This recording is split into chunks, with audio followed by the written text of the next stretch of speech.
नमस्कार प्यारे बच्चों।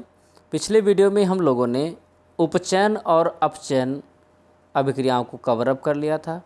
आज हम लोग इसमें शेष 4 रासायनिक अभिक्रियाओं को कवर अप करेंगे। तो पहली रासायनिक अभिक्रिया जो इस वीडियो में पढ़ेंगे वो होगी अपचयन उपचयन अभिक्रिया, जिसको हम लोग रेडॉक्स अभिक्रिया भी बोलते हैं। रेडॉक्स क्यों बोलते हैं बेटा? अपचयन की इंग्लिश होती है रिडक्शन और उपचयन की अंग्रेजी होती है ऑक्सीडेशन। तो इसका रेड इसका ऑक्स मिलकर के क्या बन गया? रेडॉक्स बन गया। अपचयन की इंग्लिश होती है रिडक्शन और उपचयन की इंग्लिश होती है ऑक्सीडेशन। दोनों के पहले 3 अक्षर ले लिए जाएं तो ये क्या बना देगा? रेडॉक्स बना देगा। तो इसको हम लोग नए टर्मिनोलॉजी में रेडॉक्स अभिक्रिया भी बोलते हैं। जानते हैं इनके बारे में क्या होगा। देखिए बच्चों, हम लोगों ने जब उपचयन पढ़ा था तो जाना था इसमें ऑक्सीजन की वृद्धि होती है। अपचयन पढ़ा था तो जाना था कि इसमें ऑक्सीजन की कमी होती है। अब ये दोनों एक साथ हैं, अर्थात एक ही अभिक्रिया में दोनों चीज़ें हो रही होंगी। अर्थात वे रासायनिक अभिक्रिया जिसमें एक अभिकारक अपचयित यानी इसमें ऑक्सीजन की कमी हो रही होगी और दूसरा अभिकारक उपचयित यानी इसमें ऑक्सीजन की वृद्धि हो रही होगी। यानी एक ही अभिक्रिया में एक के साथ में ऑक्सीजन की बढ़ोतरी और दूसरे के साथ में ऑक्सीजन की कमी हो रही होगी। उदाहरण से स्पष्ट करते हैं। देखिए, CuO कॉपर ऑक्साइड और ये H2। Cu को आप देखें, यहाँ ऑक्सीजन की कमी हुई है यानी इसका हुआ है अपचयन। अब इसको आप देखें, यहाँ O2 की वृद्धि हुई है यानी इसका हुआ है उपचयन। एक ही अभिक्रिया में दोनों हुए हैं तो इसको हम क्या बोलते हैं? इसको हम लोग बोलते हैं अपचयन उपचयन अभिक्रिया। ठीक है, उम्मीद है आपको ये सब बातें समझ में आ रही होंगी। ये PDF आपको हम अवेलेबल करा देंगे लेसन कंप्लीट होते ही। आगे बढ़ जाते हैं हम लोग बेटा।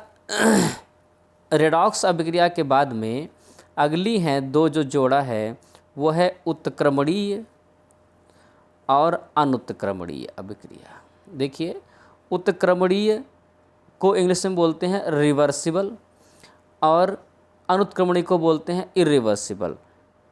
उत्क्रमणीय का मतलब ऐसी अभिक्रिया जो वापस दोनों दिशाओं में हो सकें और अनुत्क्रमणीय का मतलब होता है जो वापस दोनों दिशाओं में ना हो सकें। अब दिशाओं का मतलब आप समझ लीजिए बेटा, उदाहरण से स्पष्ट हो जाएगा। देखिए, ये है फास्फोरस पेंटाक्लोराइड PCl5, ये टूटेगा PCl3 में और Cl2 में। ठीक, अब ये इसका उल्टा भी हो जाता है, यानी PCl3 पर Cl2 मिल करके ये PCl5 भी बना लेते हैं।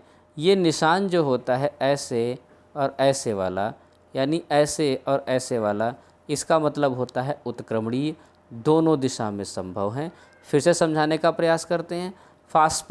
फास्फोरस पेंटाक्लोराइड इन दोनों में टूट जाता है और ये दोनों मिल कर के फास्फोरस पेंटाक्लोराइड बना लेते हैं। दोनों तरफ ये अभिक्रिया होती है, इसलिए इसको हम लोग क्या बोलते हैं?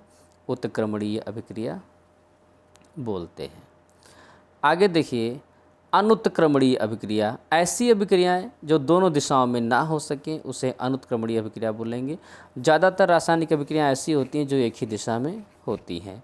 जैसे ये उदाहरण लिखा हुआ 2KClO3, ये 2KCl3O2। पिछले कई सारे उदाहरण जो पढ़े हैं वो सब कैसे हैं? एक दिशा ही हैं, एक दिशा में ही होते हैं, तो जिसको हम लोग क्या बोलते हैं? अनुत्क्रमणीय अभिक्रिया बोलते हैं। एक जोड़ा और पढ़ लेते हैं, ऊष्माशोषी अभिक्रिया और ऊष्माक्षेपी अभिक्रिया। अब जैसा नाम है वैसा काम है।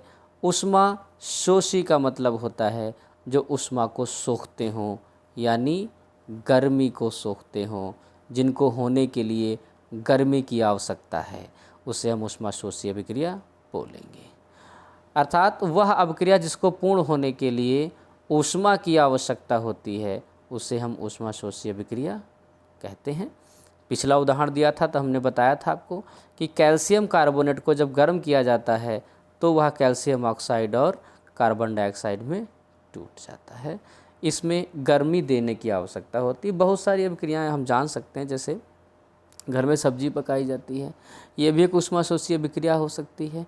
जब उसको गर्म करेंगे तभी ना सब्जी बनेगी, है ना, बात समझ में आ रही होगी। ऊष्माक्षेपी, ऊष्माक्षेपी फिर से जैसा नाम है वैसा ही काम है।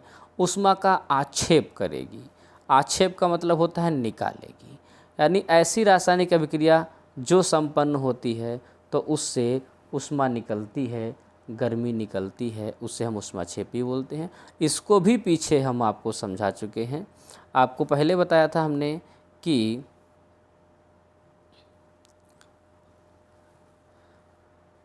बिना बुझे चूने के साथ में जब पानी मिलाया जाता है तो वह कैल्शियम हाइड्रोक्साइड बुझा हुआ चूने का निर्माण करता है, साथ में वह ऊष्मा यानी गर्मी को निकालता है। तो उम्मीद है आपको ऊपर की 11 प्रकार की रासायनिक अभिक्रियाएं समझ में आई होंगी। इन 11 में से 1 या 2 रासायनिक अभिक्रिया आपके एग्ज़ाम में हमेशा देखने को मिलती हैं और आपको अच्छे नंबर दिलाती हैं। तो इस वीडियो को यहीं पे ख़त्म करते हैं। अगले वीडियो में हम लोग आगे की हेडिंग्स को कवर अप करेंगे।